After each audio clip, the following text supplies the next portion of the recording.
दिनै एबसुनि ओमफ्राय गामिनि गार्जेन ओंखारनानै आंनि भाइरेल भिडिअनि सायावहाय गोबां खोथा सावरायदों आरोना आंनि रिल्स बानायनाय मानायखौ आंखौ बन्द खालामनो होदों बेफोरबायदि गाज्रि भिडिअ लाबोनो मोना जेबो लाबोनो मोना होननानै आंनि गोरोन्थिमोन लोगोफोर आंखौ निमाहा होदो आं सानस्लाबनो हाया बेफोरबायदि गोरोन्थि मावफ्लांबाय हेलो लोगोफोर खुलुमबाय आं सायखं दिनैनि मोनसे गोदान भिडिअ साफ्रोमबो गोसो गोरबोजों बराय हरबाय नोंथांमोनाथ' थाम्बनेल आरो टाइटेलखौ नायनानै एसेब्लाबो मिथिखाबाय जानांगौ आं मानि सायाव भिडिअ लाबोगासिनो दङ दिनै माने नैबे खनजिता इयो दामजाबाय आरोना होजाबाय बिराद मोजां नांदों माने सासेखौ सिदा खालामबासो उननिया गावनो गाव सिदा जालाङो नालाय नङा होमबा रायजोफोरना ओरैबायदि माने बिथांखौ दिनै होबायना बियो मिथिया नामा जोंदि मोनसे बर' हारि जोंदि मोनसे गिदिर हारि जोंहा गाव गावनो हारिमु राव थुनलाइ सोदोमस्रि दंखाजोबो गावनि हारिनिनो गाननाय जोमनाय दामनाय देनाय दंखाजोबो आरो जोंहा गावनि हारिनो माहारियारि आफादफोर दङ बे मोनथिया नामा बे गाज्रि भिडिअ बानायनानै बे थाइबेसे फैसा खामायखो थाइबेसे मोनखोलै बियो थाइबेसे खामायखो बेफोरबायदि गाज्रि बेफोरबायदि गावनि सोलेरखौ जोंनि बर' समाजाव नायजाथावै गावनि अंगखौ देखाय बोखो रिल्स बानायनानै थाइबेसे थाखा खामायखो बियो थाइबेसे मोनखो दिनै दे बेसेबां लासिं सिं बियो दामजाबाय मोनफ्रोमबो गामियावनो समाज थायो रायजो राजा थायो गावबागाव धोरोम थायो आफादगिरि थायो नेहाथारि थायो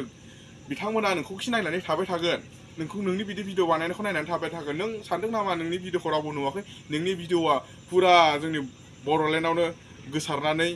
दङ मिथिदों जाखांफुनाय उन्दै बिनानावमोन नोंथांमोनखौबो आङो बुंनो सानदों नोंथांमोनाबो जुदि रिल्स बानायोब्ला भिडिअफोर बानायोब्ला बेफोरबायदि समाजाव नायजाथावै बेफोरबायदि गावनि सोलेरनि अंगफोरखौ देखायनानै दख'ना बोखोनानै बेफोरबायदि फेन्दा देखायनानै बेफोरबायदि रिल्स दा बानाय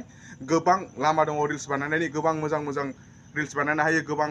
मोजां भिडिअ बानायनो हायो रावबो नोंखौ बादा होनो थाङा मोजां कन्टेन्ट लाबो बेफोरबायदि जुदि समाजाव नायजाथावै गाज्रि बेफोरबायदि माने जोंनि बर' समाजाव गुबुंले बेफोरबायदि नायजाथावै बेफोरबायदि रिल्स बानायग्राखौ आंबाबो नायनानै थानो हानाय नङा आंबाबो सिरि थानाय नङा आरो बिसोरनि थाखायनोथ' बेसेबां गुबुंले जालांगासिनो दङ मोजां रिल्स लाबोग्रा दानि दिनाव मोजां कन्टेन्ट लाबोग्रा मोजां रिल्स भिडिअ बानायग्राफोरखौ रावबो नायला रायजोफोर रावबो सापर्ट खालामला नै बेफोरबायदि एकदम लेथ्रा रिल्स बानायग्रा समाजाव माने जोंनि बर' समाजाव नायजाथावै रिल्स बानायग्राफोरखौसो बिराद सापर्ट खालामो आरो बिसोरनि फ्रेन्ड फलोवारफोरखौ नाय ओरैबायदि माने बुरजा बिसोरनासो फ्रेन्ड फलोवारफोरा बेनिखायनो जोंनि मोजां भिडिअ कन्टेन्ट लाबोग्राफ्रा मोजां रिल्स बानायग्राफ्रा बानायनोनो बालांबाय बिसोरनिखौ माने रावबो नायला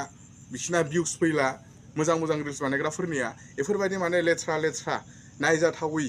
एकदम माने साबजाथावै रिल्स बानायग्राफोरखौसो बिराद नायो नालाय बिदिब्ला आङो बारा गोबाव बुंबाय थाला रायजोफोर नोंथांमोना नैबे भिडिअ क्लिपखौ ससे नायनानै लादो आरोना नायखांनायनि उनाव नोंथांमोना कमेन्ट खालामनो हागोन मा कमेन्ट खालामनो गोसो खालामबानो जाबाय बिदिब्ला आङो भिडिअ क्लिपखौ ससे होना होनोसै नायलांबाय थाब्लानो जाबाय खनजिता बर' आं बेरलांमारि अदलागुरि गामिनि पस्ट बदियागुरि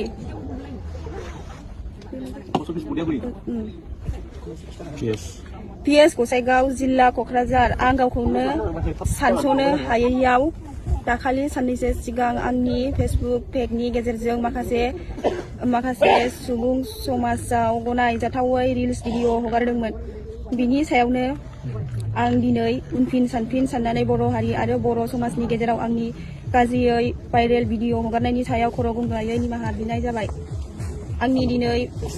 दिनै बयनिबो गेजेराव खोथा होयोदि दिनैनिफ्राय आं रिल्स भिडिअ बानायनायखौ बन्द खालामनाय जाबाय इयुनाव आं जुदि रिल्स बानायबावो अब्ला आंनि सायाव साफ्रोमबो बर' रायजो राजा आरो आफादफोरा नांगौ बादियै साजा होनो हागोन।